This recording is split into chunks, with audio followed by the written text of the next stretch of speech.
Back at Panther Arena, the Admirals winning 3-2 in overtime, and we go down to the Admirals locker room with head coach Karl Taylor. And Karl, I don't know if up here it felt like you kind of stole one tonight. Do you feel the same way? Well, I'd say start the car and let's get out of here. Yeah, it wasn't our best effort, and I think a lot of it can be attributed to the team across the hallway. They are a big, heavy team, probably the heaviest team we played so far this season. They really took it to us. The dice was tilted for almost the whole night, so we were fortunate to get the win. We'll definitely bank the points, but the other team probably deserved a better fate as the game would show that stat-wise and the rest of it. It seemed like what you said certainly, but also, and I know it goes for both teams, and you have to deal with it no matter what, but the ice certainly caused some problems tonight with some bouncing pucks here this evening. Yeah, we had some more issues, so I'm not going to focus on any of that stuff.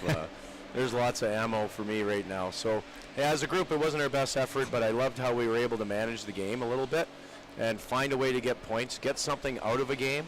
You know, this group has continually found ways to hang around, and you know, tonight was a good challenge. We haven't had a night like this yet this year. Yeah. And unfortunately, there'll be other nights like this as well where we get challenged and vice versa. Yeah, we don't have our best game, and we got to find a way to survive it. And we did tonight. Were we fortunate? Yes. Were we lucky? Yes. Are we disappointed with how the game went?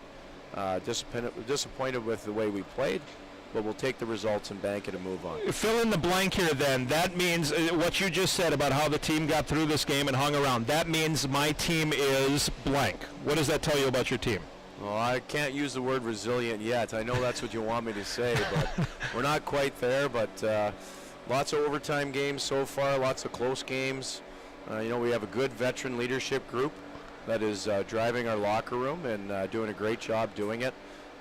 So we're going to trust our team's going to respond tomorrow and come out with a better effort. It's Saturday night. We're in Milwaukee. That's a home game. We want to make sure we present ourselves in the correct manner and move on from today and clean the dust off and make sure we get the nice clean stuff on tomorrow with our effort. That's going to be better. Did you find any, as the game wore on, you were moving some guys around trying to find something to go offensively 5-on-5 or do anything? Did you find anything you eventually liked out there before the overtime? If you're writing down line combinations, you got them more than I do, because it was a bit of a blender tonight for sure. And sometimes you have to try to do that to try to spark something or find something or get something out of the game. Whether it was the right move or not, no idea. In the end, we ended up winning the game, so maybe something occurred.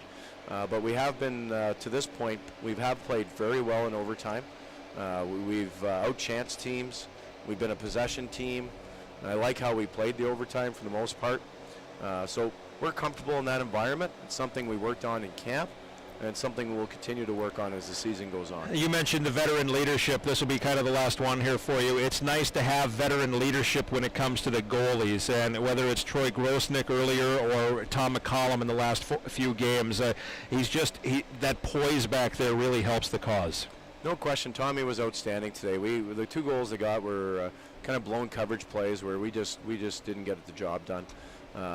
But they obviously tilted the ice. Shots were 2-1 at a minimum. Yeah. And he had lots of work, lots of grade A's. We had lots of blown D-zone coverage that we are hopefully going to fix moving ahead. But Tommy was there, and he's earned a lot of stripes today. We're very proud of his effort. We asked way too much of him today. So hopefully we can recover and give him an easier game tomorrow. So is tomorrow a lot of video, or is tomorrow one where you glance at things and you move on and just go out and skate and say, boys, you know what you got to do, let's go get Manitoba? Well, the coaches always watch video, so we'll do that, and then we'll make a decision afterwards. But I think the group has been pretty responsible with our game evaluations and how we felt after the game. I know they're disappointed with how we played. I can sense it in the room after we had a little talk. So I expect them to respond tomorrow regardless whether we watch video. The answers aren't in the video machine, so right. They're teachable moments, but the answers rely on relationships and how we care about each other, how the players look at each other. They should feel disappointed for how much they relied on Tom today, and they should be really fired up to try to give him an easier night tomorrow. Yeah, very good. Coach, thanks so much for your time.